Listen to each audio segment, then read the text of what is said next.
Okay, Exodus chapter 3, verses 1 through 12.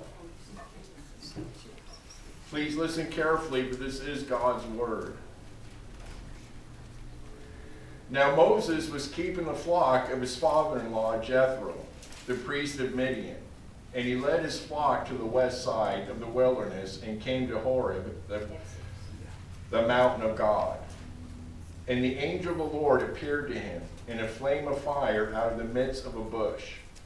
He looked, and behold, the bush was burning, but it was not consumed.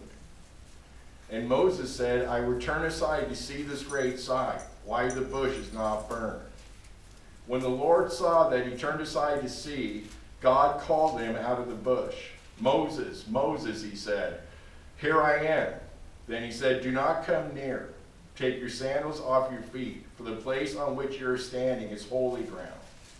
And he said, I am the God of your father, the God of Abraham, the God of Isaac, and the God of Jacob. And Moses hid his face, for he was afraid to look at God. Let me stop there just for a minute and go over a couple things as we look back on this. One is right off the bat in verse 1.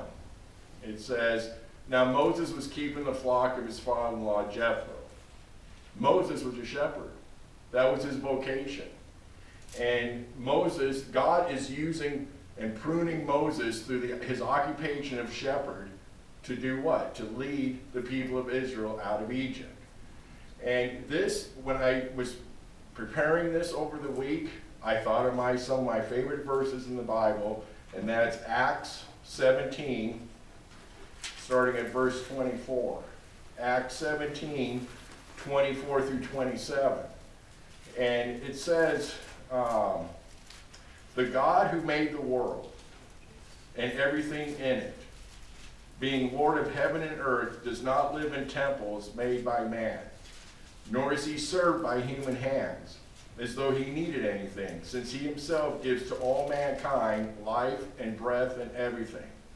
And he made from one man, Adam, every nation of mankind to live on all the face of the earth, having determined allotted periods and the boundaries of their dwelling place, that they should seek God, in the hope that they might feel their way toward him and find him. You see, God has ordained, if you want to use that word, when you were going to be born, what family you were going to be born into, all your friends that you had and do have now, the schools you went to, the jobs that you have, is all appointed by God. And the reason is so that when you come to faith in Christ, you have the divine opportunity, the privilege of being God's instrument and reaching out to the people in your area of influence to spread the gospel message. So everything that you do, from the moment you were born, he already knows, he knew the day you were going to be born. Look at Jeremiah 1:5, and he knows the day you're going to die. And in between that, he is constantly working in your life and in the people's lives around you, so that you will find him and accept him as Savior. And once you do, then everything is with purpose. You will get tired of me saying that. Everything has a purpose. For Moses, he got put out in the desert for 40 years as a shepherd. And God was pruning and molding him. And I guarantee you, Moses, now he took things into his own hands. We saw that last week. Here's Moses. Moses knew. He heard God, and he heard God correctly. Moses knew he was going to deliver the Israelites. Remember last week it says he went out to his brethren, to his kinfolk, and he saw an Egyptian beating a Israelite, and he thought to himself, this is how God might be using me to deliver the Israelites. And he intervened, and he killed the Egyptian, buried him in the sand. Then the very next day, he goes out and he sees two Israelites fighting and arguing. And to him, that was just as bad as an Egyptian beating an Israelite. And he goes and he intervenes, and what was the response of the one that was in the wrong? Well, who do you think you are? Who made you priest and judge? Are you going to kill me like you killed the Egyptian? And Moses knew at that moment he'd been found out by his own people. And he leaves because he knew that Pharaoh had a death sentence against him. And he leaves and he goes out in the wilderness and he spends there for 40 years. And one more thing really fast, now that we have time. Then he comes upon that well and he sees Zipporah. He sees the 7 daughters of Jethro drawing water and the other shepherds coming in and driving them off, harassing them, and he intervenes and helps the 7 daughters. You see, God is working in Moses' life. God put in him, cultivated, pruned, molded his intolerance to injustice. 3 instances, Moses intervenes because he sees injustice happening. And what's God going to do? He's going to use Moses to be the lawgiver, to give the law, especially in Leviticus, to give the law of justice. So the Lord's working. I know that Moses, and we've all have felt this way, Moses thought, I just messed up. I just absolutely did not hear the Lord correctly. I messed up. I've been banished into the desert. I'm out here. I lived luxury in a palace, had all the luxuries of life, and I had too much zeal. I messed up. I'm a fanatic, if you want to say that. I thought the Lord told me he was going to do this through me, and I messed up, and now he's punishing me by putting me out here in the desert. Well, beloved, that's not what happened, is it? See, we have the privilege of looking at a bird's eye view of what happened. Moses didn't, and we don't today in our life. We think that sometimes I just made a colossal mistake. I just made a huge error. God's never going to use me now. We think, now I'll get to that in a minute. But look at verse 2. It says in verse 2, and the angel of the Lord appeared to him in a flame of fire out of the midst of a bush. He looked, and behold, the bush was burning, yet it was not consumed. Now don't go over this too fast. It's not the angel in the bush that attracted Moses. It was the fire. And so why in Scripture does it have an angel of the Lord is in the bush? Because the Holy Spirit's making it a point here that it's not God the Father that's in the bush, but it's God. And we find out in the New Testament that it's Jesus Christ. And so the Holy Spirit's making an application. There's a distinction within the Godhead. It's not the angel that attracted Moses, it's the fire. And so he turns aside to look to see why this bush is not burning up. And he hears God's voice coming out of the bush. It's Jesus Christ. Then you go to verse 3, and this is important. And Moses said, I would turn aside to see this great sight, why the bush is not burned. See, the bush is a miracle. What's happening, Moses is witnessing a miracle. Why is Moses witnessing a miracle? Moses' first thought, and most of us, is your curiosity. I'm really curious why this is happening. I'm going to turn aside and see this. But God, what does God do? See, once again, there's a purpose for everything the Lord does in your life. There is a reason and a purpose. God shows Moses a burning bush, a miracle. Because what's God going to do with Moses? He's going to use 10 plagues. He's going to have all the firstborn die in one night. He's going to have gnats come from dust. He's going to have locusts and frogs everywhere. He's going to turn water into blood. He's going to use Moses to perform miracles. So that is why God showed him the miracle to begin with. Not to satisfy his curiosity, but once again to prepare him for the ministry he has in store for him. You know, in verse 6, and he said, I am the God of your father, the God of Abraham, the God of Isaac, and the God of Jacob. And Moses hid his face, for he's afraid to look upon God.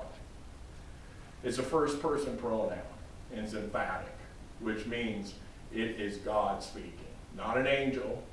We have some people today who think Jesus Christ is an exalted angel, the first created being. It's first person pronoun, and it's emphatic, meaning it is God speaking to Moses.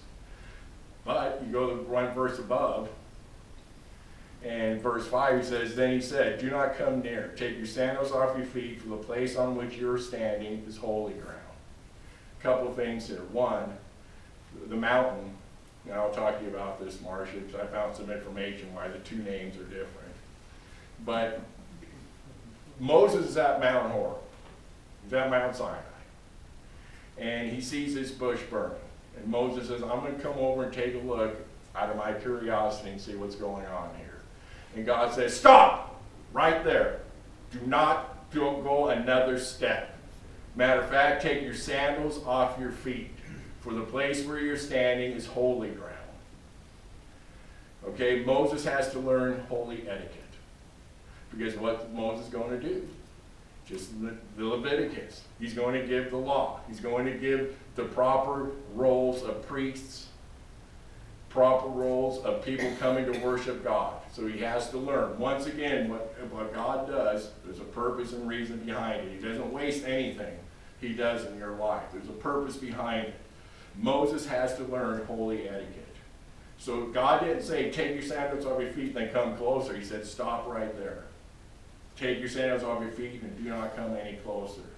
You have to learn holy etiquette if you're going to teach my people how to worship God. And you know, beloved, that's what he says to each one of us. He says, Marcia, I want you to go witness to this person over here. Patrick, I want you to go witness to this person over here. And if your life is not living up to the gospel of Christ, it's not going to be much of a witness. You have to learn to reverence God, to understand he's a holy God, to live a life that's pleasing to him so that he can use you in your witness to other people. But here's the other thing too about this. Mount Sinai, the mountain of God, had no prior sanctity until God appeared on it. Okay, it wasn't already a holy mountain. And I have to say, there are sometimes we like to make shrines where we think God has been, and we think it's always going to be holy there. Well, it's not.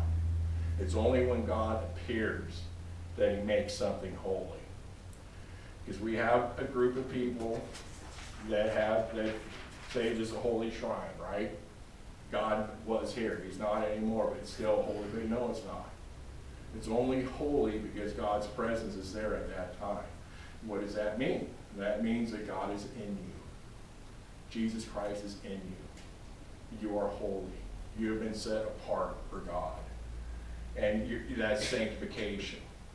But look at verses, let me go through, starting at verse 7. Then the Lord said, I have surely seen the affliction of my people who are in Egypt, and have heard their cry because of their taskmasters.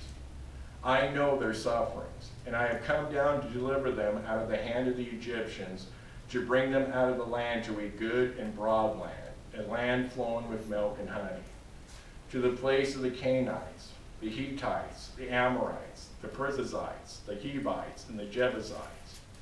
And now, behold, the cry of the people of Israel has come to me, and I have also seen the oppression with which the Egyptians oppress them. Come, I will send you to Pharaoh, that you may bring my people, the children of Israel, out of Egypt. But Moses said to God, who am I, that I should go to Pharaoh and bring the children of Israel out of Egypt? He said, but I will be with you, and this shall be the sign for you that I have sent you. When you have brought the people out of Egypt, you shall serve God on this mountain. Okay, that word in verse 7, I have surely seen, in this ESV, it's affliction. Some other people have different renderings. But the meaning of that word in the Hebrew is one of the most powerful words in the Hebrew language. And it means it's a moral outrage.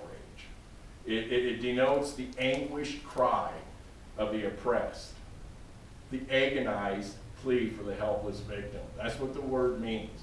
And what does God say? I have surely seen this, the affliction of my people are in Egypt, and I have heard their cry. Nobody gets away with anything. Okay? If you're being persecuted, slandered, mocked, people, whatever's happening, especially if you become a victim of injustice, the Lord knows and he sees. And it's like Sylvia said today, we don't get away with sin. We don't. And the Lord remembers his people. And nobody gets away with anything. But that's not our concern right now. But I want to say this. Sometimes the Lord waits for that outcry. And he purposely puts us in hard circumstances in order to accomplish this. Sometimes the Lord delivers us when we don't deserve it, many times. Other times, he may leave you in a hard circumstance until you get to the point where you have that outcry, that moral outrage, that I'm just helpless here. That's what he's doing in your life. He's pruning you and molding you, so there's a purpose behind no matter what type of circumstances you go through. Sometimes the Lord wants to hear that from you, and in the end, when it's over, and you may not come out the other end like you thought you would or wanted to, but in the end, beloved, because he loves you, you're going to be in a stronger, more intimate relationship with Jesus Christ. And isn't that what everything's about? It's what everything's about in life. We're here for 70, 80, now maybe 90 years, 100 years, whatever it is, beloved, but this is nothing compared to eternity. And I'm telling you, he loves you. And no matter what, some of us go through just horrendous health issues, other of us go through financial issues, through just, we're seeing our loved ones go through horrible stuff, like Dwayne. But beloved, I'm telling you, when you're a Christian, one day you will be in heaven, and it all makes sense. And the thing that you will be praising the Lord about more than anything is that you had the privilege to glorify God in your life. You don't see it now, but trust me, everything you do in this life, when you're praising him, when you're coming to church, when you're reading your Bible, when you're praying, when you're visiting people, when you're just thinking, like Debbie said, when I'm thanking the Lord all day long, you are bringing him glory. And that's what it's all about. But look at verses 9 and 10. It says, "And now, behold, the cry of the people of Israel has come to me. And I've also seen the oppression with which the Egyptians oppress them. And now, behold," where am I? Verse 10. "Come, I will send you to Pharaoh, that you may bring my people, the children of Israel, out of Egypt." Okay, this is kind of unfair for Moses. And this happens to every one of us. The Lord says, "Okay, Moses, I'm going to send you back to Egypt now and deliver my people out of Egypt." And Moses, okay, he's going to doubt God 5 times. We'll get into all that when we get to the 4th or 5th one. But this doubt is my opinion. This first doubt is not bad, because Moses is learning. The Lord is preparing him to be, well, what does it say in Numbers? The most humble man on the earth. Moses didn't write that, trust me. But he was the most humble person on the earth. Moses didn't think that. But see, the Lord's pruning him. And he says, Moses says, "Who am I that I should go to Pharaoh and bring the children of Israel out of Egypt?" Maybe that was a good doubt. That's like he's saying to the Lord, "Who am I compared to you? I can't bring the people out of Egypt. I'm a nothing. I've been sitting out here for 40 years in the desert. Matter of fact, I messed up 40 years ago, big time. How am I going to go back?" Matter of fact, one person said, "Who do you think you are to preach to me? And you want me to go back?" But what is the Lord very gently says to Moses? In verse 11 and 12, he says, in verse 12, he said, "But I will be with you, and this shall be the sign for you that I have sent you. When you have brought the people out of Egypt, you shall serve God on this mountain." Okay, you have to go back to verses 6 through 9. And this happens to every one of us in this room. This happens to us. As we read the Bible, as we're praying, as we're growing closer to the Lord, we know what he says. We know all the promises. And then he asks us to do something. And sometimes our very first expression is, "Well, who am I to go? I can't do this." And the Lord would gently say what he did. "Moses, I just told you a few minutes ago, verses 6 through 9. I am God, and I have surely seen the affliction of my people. I have heard their cry. I know their sufferings, and I have come down to deliver them." God's going to do it. That's what he's saying to Moses. "Moses, I just got done telling you